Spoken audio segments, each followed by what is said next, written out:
Welcome to not so sunny Snetterton for round 3 of the Thundersport GB Championships. We have 2 races coming up for you today in the AVON Tyres Golden Era Superbikes and the Alto Digital GP1 Classics. There's a few GP1 freshmen as well.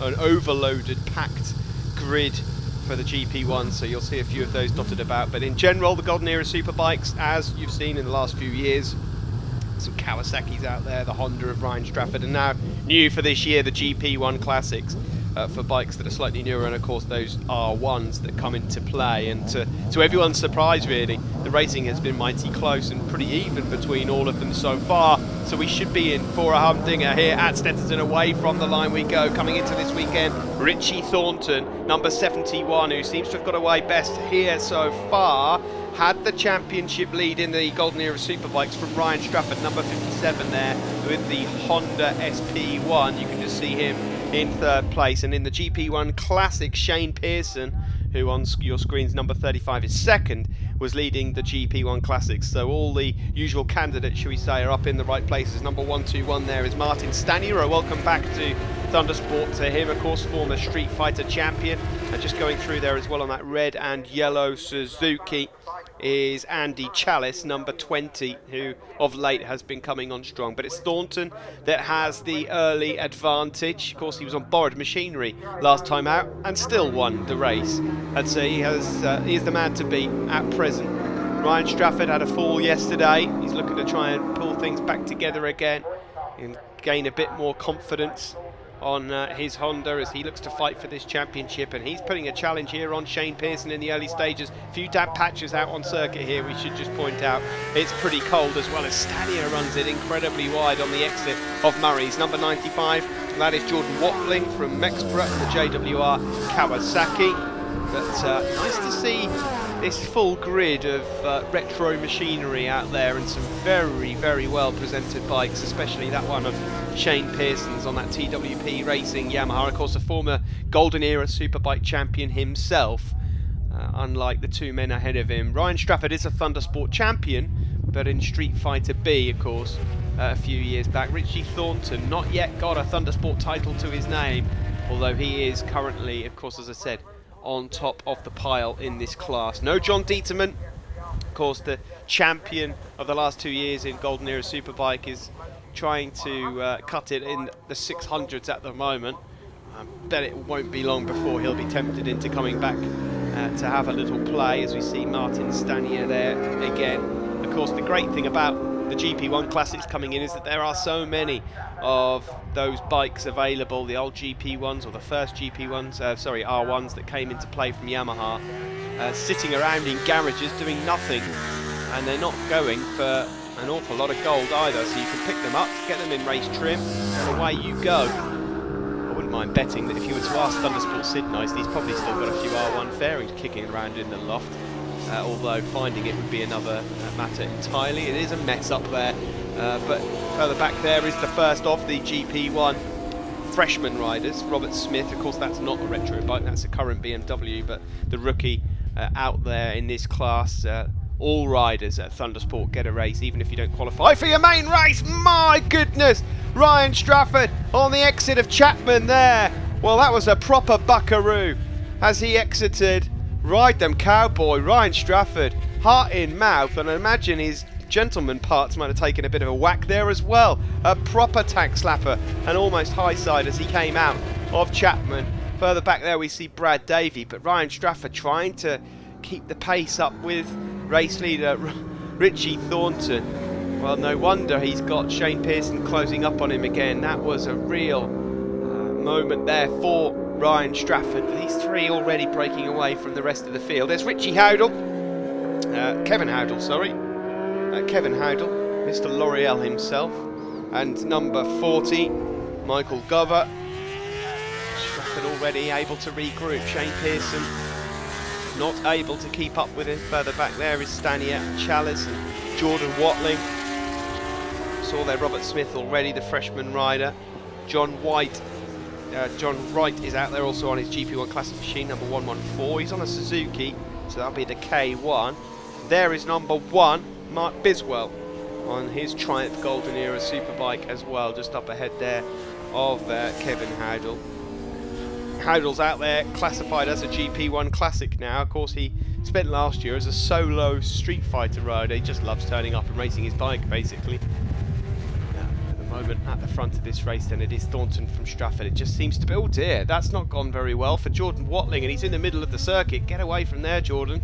The bike is not in a particularly great place, and he's pretty upset with himself about that as well. So Watling down and out of the race. He was on for a good top 5 finish there. Unfortunately, not going to work out for him. So Thornton leads, number 71. He's on a Golden Era Superbike on that Kawasaki. Stratford second. Honda, of course, Continental back. Then that Yamaha leading in the GP1 Classics, but third on circuit. There is Thornton just coming through some traffic already. Coming past Sam Cartwright, James Cottrell, David Ferguson. He's just taking it up a notch as Richie Thornton since 2016. Further back there is number 1, Mark Biswell. And that is 39 as well, Rick Ullman. Also Ben Wiley, who we saw out in GP1s this weekend, TT rider. He's out there on a classic as well. He's on a bimotor UK machine, number 4, Golden Era Superbike rider. So I wonder if he's getting ready for the classic TT. I'm sure he'll be out there fighting with the likes of Chris Martin, who we've seen racing with us before at this level. Classic TT growing in stature and popularity. And in general, these old bikes that are being brought back out again are becoming generally much more popular to riders that perhaps can't afford to run at GP1 level. Thornton here, no one's getting close to him. He's lapping in same sort of times actually as the guys behind him, but it was just such a great start. Pearson's got past Ryan Stratford now, and in fact Ryan Stratford actually posted the fastest lap of the race, but after that moment he had, they've lost touch of Richie Thornton up ahead. Here is Howdle once more, the Alpha Hair Academy Honda rider, up ahead of on circuit Michael Gover, and that was a bit of a moment. 4-2-2-1. Ryan Ledbetter just getting it slightly wrong, and that allows Mark Biswell, his Bizzle Bike Sport Triumph, to go through. Looking very, very solid at this moment in time is Thornton. Shane Pearson on the R1. GP1 Classic. They may not be racing in the same category, so to speak, but you would have fancied Pearson to have the better of Thornton here, unless it is just purely conditions, because it, you know, as I said, it is cold. There are a couple of damp patches out there, but he's got about a 2-3 second lead at the moment over Shane Pearson. Already into quorums. Further back there, and we see in 4th overall on circuit is Robert Smith on that BMW. He's leading in the freshman class. There are no championship points available to those GP1 freshmen as far as I'm aware, because they've not qualified, but I might be wrong. I'll have to double check that one with Dave and Sid. Sid at the moment, if you're wondering, where's Sid? Why is he not in the commentary box? Well, I'm afraid that Sid is off on his travels. He won't be getting a suntan because he doesn't do suntans, but I'm sure he'll be sipping the odd coffee with a bit of brandy in. And so the commentary box is a much quieter and a much lovelier place generally without Sid. I'm only joking. He'll be back, I'm sure, when we bring you action from Cadwell Park. So don't get too excited. I'm afraid he is coming back. Sid into the commentary box is going to kill me when he hears this. Mark Biswell there then, looking to try and plant a move on Kev Howdle in the meantime. Well, a bit of a lonely one, and not a classic, considering the bikes they're on are the Golden Era Superbikes. We've seen a lot closer racing than this so far in 2017. But I don't think Richie Thornton will mind too much. There is Andy Chalice, currently inside the top 6 on circuit, but he's on for a Golden Era Superbike podium. He's 3rd overall in class in his Suzuki, so it's Kawasaki, Honda, Suzuki in the Golden Era Superbikes, and in the GP1 Classics, Yamaha, and Suzuki. We saw that Suzuki of John Wright a little while ago, the blue and red, number 114. Last lap flag out. There is Shane Pearson. He's closed in a bit on race leader Richie Thornton, and he's certainly peeled away from Ryan Strafford, who I think is probably just going to settle now for third. Ryan was saying that just cannot get the setup right this weekend. So it's just a matter of taking as many points as possible, and hopefully we'll get it right again when we head to Cadwell Park in a few weeks' time. Just half a lap left then for Richie Thornton. Still a bit more traffic to come up to. Further back in the freshman, second in that class is Ryan Ledbetter, and third is Roman Grendal. Around the bomb hole, Richie Thornton, 2-3 bikes just left to deal with here. Should make light work of that, shouldn't be a problem for him. There is your freshman leader, Robert Smith. He's behind Strafford on circuit. He's just about to tip into Coram Curve as we speak, but the checker flag is being made ready, and I'm afraid it's not a race that is going to live that long in the memory, unless of course you are a Richie Thornton fan. Great win, nobody came close. Richie Thornton with 25 points in the Golden Era Superbike. Shane Pearson comes across the line second overall and wins the GP1 Classic race. You might look over your shoulder, Richie, but there's nobody there. Ryan Strafford takes third overall on circuit, but second in class, and it will be fourth for Robert Smith, the BMW rider in the freshman GP1 class. Martin Stanier, former Street Fighter champion, was fifth. Andy Chalice sixth, but third in his own class. We'll see the top three in each class just a second on the podium. There is the Golden Era Superbike podium then. Richie Thornton from Strafford and Andy Chalice. In the GP1 Classics, it's Shane Pearson from Martin Stanier and John Wright. And in the freshman class, it's Robert Smith from Ryan Ledbetter and Roman Grendal. We'll be back with race 2 in just a few moments.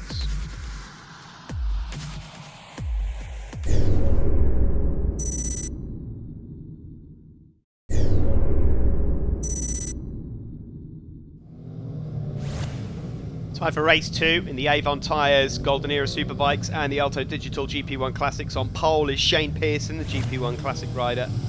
Couldn't get on terms with Richie Thornton, the Golden Era Superbike rider, earlier on. As I've said before, they're separate classes, but they all race together on circuit, and they're a lot closer than I think most people thought originally.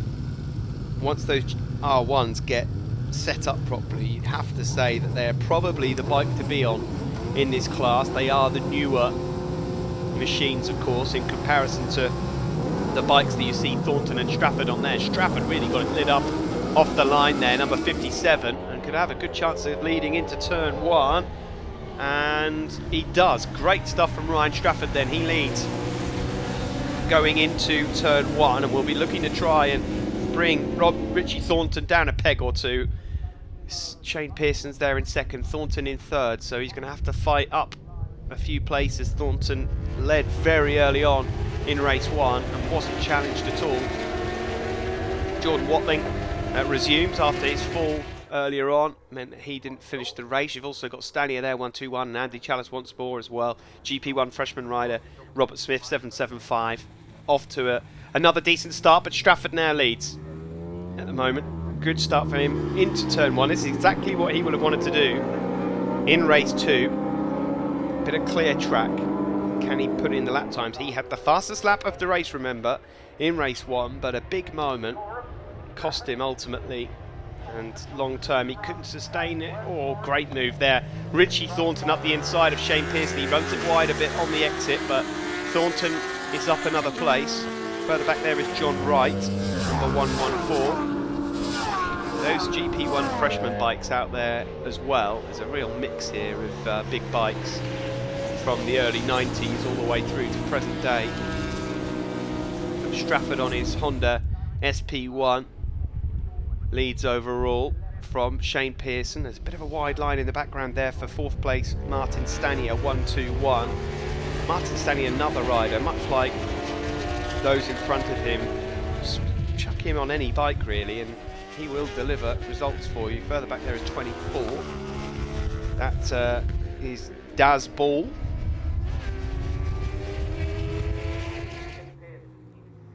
But it is Strafford still that leads around Nelson, with Pearson now, who's got back past Richie Thornton. Be interested to see with these three all aligned when they get onto the start-finish straight, if we can see a significant difference in power, acceleration, top speed of that Yamaha in the middle of your picture, number 35. Richie Thornton certainly has the better of him around Coram Curve and into Murray's. Onto the start finish straight we go. What's the Yamaha got then? Thornton passed him around Murray's. On the start finish straight we go. Top end, definitely that Yamaha has the edge. And he finds a way back past Thornton again up the inside. So Strafford leads from Pearson again. I suppose the advantage of Snetterton, if you've got that R1, is of course that top speed on the two straights, the Senna straight and the Bentley straight coming up in a moment. But up the inside again, he's a pest! Oh, Richie Thornton has bitten off a bit too much there. And constantly pestering Shane Pearson. It doesn't pay off, and the championship leader goes down. Now, Ryan Strafford will not have seen that because he was already ahead of him. But that is a massive move because Strafford needs every point he can get here. This could work out neatly for Ryan Strafford in terms of the points. Thornton there just was not content with sitting behind Shane Pearson. Wanted to try and chase down Ryan Strafford, his championship rival. Unfortunately, he's down and out. He will not be able to rejoin. You cannot do that in Thundersport. Once you go down and have lost contact with your motorcycle, that's it, you are gone. So Strafford now from Pearson. They lead their classes. Then it's Stania in third on circuit, second in class. Chalice third of the Golden Era Superbikes. A couple of tiny spots of rain on the camera lens there. It shouldn't be too much to worry about. It is cloudy overhead, it is quite windy, but we're not really expecting any heavy downfalls. Not anymore here at Snet, despite the fact that we did wake up to a wet circuit. Strafford just looks like a completely different rider in this race compared to race one. Looks far more comfortable.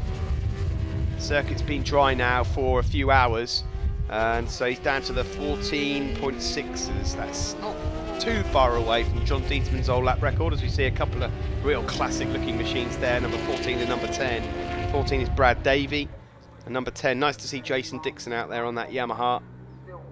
So Shane Pearson closing in on his Yamaha R1 on Ryan Strafford. Two different classes of machine, and Pearson looking to try and get through. The Yamaha is the better bike to be on in this situation, and that's no disrespect to Ryan Strafford. I don't want him chasing me down again, giving me an earful, but it is the more modern, the quicker bike, and you're going to see it here. And another couple of spots of rain there just on the exit.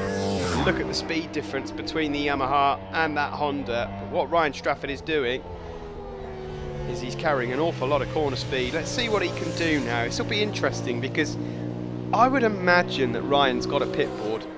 I don't think he would have. Will he have been told? Is there a at this level, it's unoften that you've got different riders' names on your pit board, but I don't think he'll mind too much that it's Shane Pearson that's gone by him, because he's not a title rival. If it was Richie Thornton, yeah, a big look under his arm then. Ryan Strafford, he's quickly worked out that there's no point chasing Shane Pearson down here. I may as well sit in second and take the points, because he can't see Richie Thornton. And I'd imagine Ryan Strafford's probably smart enough to work out that if he can't see Richie Thornton on the back straight, that he is out of the race, because Thornton certainly wouldn't be languishing down any further than the top 3 or 4, not in the form he's on at the moment. Further back there we see Howdle, number 221 is Ryan Ledbetter, 39 on that Yamaha is Rick Ullman. So in the GP1 Classics as it stands, the top 3 are in 1st, 4th and 7th respectively on circuit, the same as it was in race 1. That's Shane Pearson from Martin Stanier and John Wright. And in the Golden Era Superbike, Strafford, by finishing 2nd, would win that class ahead of Watling at the moment. No, sorry, Stanier is a GP1 Classic. Yeah, Watling and Chalice are the ones fighting it out for the remaining podium places. There they are, side by side. Number 95, just up the inside of Chalice, and Jordan Watling, having crashed over at Montreal in race 1, could be on for a podium here. That'll be a real confidence booster to take into Cadwell. There is John Wright, 7th on circuit and 3rd in the GP1 Classics. But Shane Pearson now lapping in the mid-14s, so looking pretty comfortable. He will, of course, set a lap record here this weekend because GP1 Classics are new to Thundersport GB. Howdle still just keeping himself up ahead there of Rick Holman. And there is Ryan Strafford. He'll be delighted with this. Caught up with him in the morning of racing here at Snetterton, and he said it hadn't been a great day on Saturday, and he was just hoping to pick up as many points as possible. With the fact that Thornton has thrown it down the road, this is going to be a big bonus for him in the championship, and Richie Thornton's hard work could have all been wasted in just one fall. The last lap flag out then, not long to go here for Shane Pearson and Ryan Strafford. Pearson, in terms of the GP1 Classics, not really properly been challenged enough, I don't think. Ross Dunning was second in the championship coming into this round, but Ross not out on circuit here at Snetterton, so he's going to make up some ground there. John Wright was third overall, but as you can probably see on your circuit, Pearson's about to extend that lead. Whether or not the tight, twisty nature of Cadwell Park will mean that Pearson will really have his hands full when we get to the Lincolnshire circuit, with the likes of Strafford around him. We'll probably have a couple of other riders as well taking part for a bit of fun, but cruising around the last corner here. Checker flag awaits Shane Pearson, as easy as that. A race win for the former Golden Era Superbike champion on the GP1 Classic. 25 points to him, and there'll be 25 also going to Ryan Strafford, who is absolutely over the moon with that second on circuit. Big points for him. Now, third on circuit was Robert Smith, the GP1 freshman. Martin Stanier has gone across the line in fourth, as we suspected, to take second in the GP1 Classics. Jordan Watling will be second in Golden Era Superbike, fifth on circuit ahead of Andy Chalice. So it's Strafford, Watling, Chalice, top three in Golden Era Superbike, and a very happy Ryan Strafford at that. Pearson, Stanier, John Wright in GP1 Classics, and in the freshman it's Robert Smith from Ryan Ledbetter and Roman Grendel. Let's get a look then at these points. What does that crash cost Richie Thornton? Well, it means that his lead has been cut significantly. Strafford still in touch. He's in second ahead of Andy Chalice. Biswell fourth ahead of Jordan Watling and Jason Dixon. GP1 Classics, Shane Pearson in control the early stages of this season from John Wright and Ross Dunning. That's it from us here at Snetterton. Please join us again for Cadwell Park Round 4 coming up in a few weeks' time. Takes a lot of people to make a race.